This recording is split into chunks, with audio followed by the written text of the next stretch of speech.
So good morning guys, kagigising lang natin mga 30 minutes ago. Welcome back sa vlog. This will be the number 2 or the second vlog. And yung vlog natin today is sasamahan niyo ako sa paghatid, or actually sasamahan niyo kami sa paghatid kay Lolo saka kay Lola sa airport kasi uuwi na sila ng US. So, kagigising ko lang mga 30 minutes ago and kakaload ko lang ng gamit nila sa kotse. Magkokotse sila pero tayo magmomotor.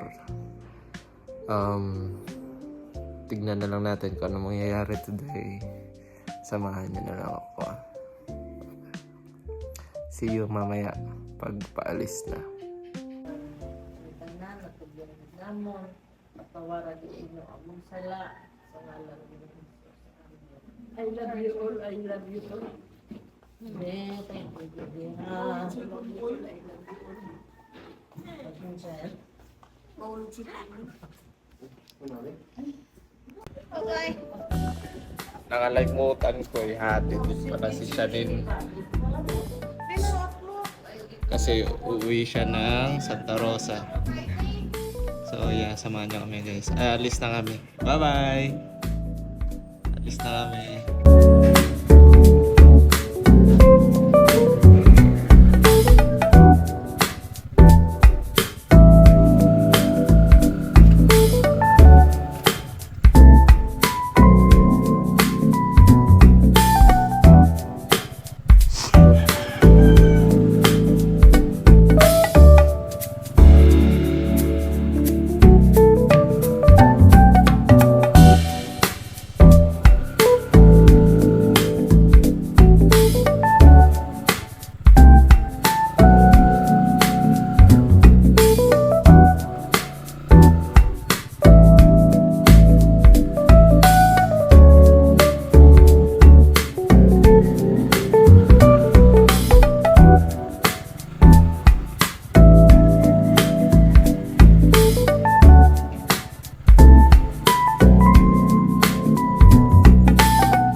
Ako papasok paglalakad na ako. Hassle kasi kakausapin mo pa yung mga guard, mga gawabayan na lahat. So dito na lang safe naman. Balik ako mamaya guys.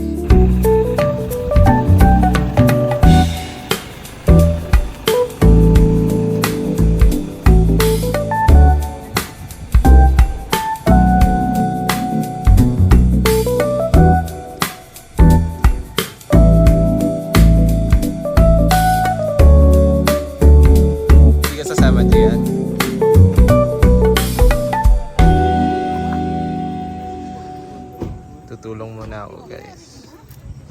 Ara lang gid ko sa inyo likod kagina pagid. Dito ay motor ka. Dito. At ito naka-park sa go. Bye-bye Lola, bye-bye Anay. Ga-vlog ako. Labi niya. Mag-akuan ka motor. Kung hindi ka gid magdasig-dasig sa motoran ako ba? Sa ano na lang gani ko sa stadium, madulom dayo. Dulom pa ni. Dulong na bakit? Babay na.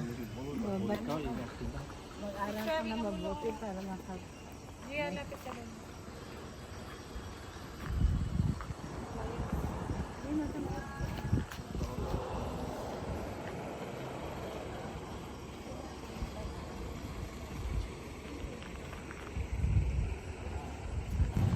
Ano advice mo, last mo advice? Damo-damo ka pa pulbos, oh. Anong advice mo last? Hindi rin mamana. Work and help your parents and your children. Okay. Pero na, appear. Bye-bye, Lola. Bye-bye.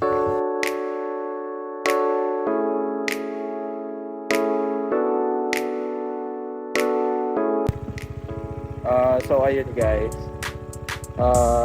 tumawag si na Lolo at naka-check-in na daw sila.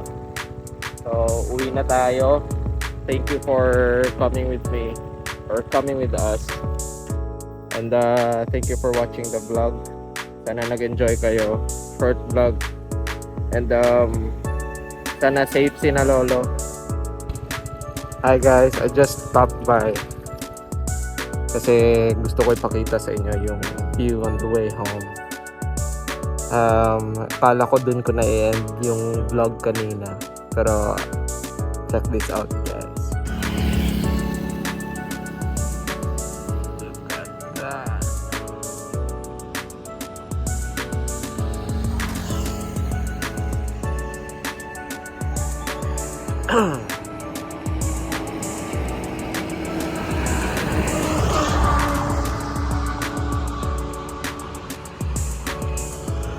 So malapit naman na ako sa bahay.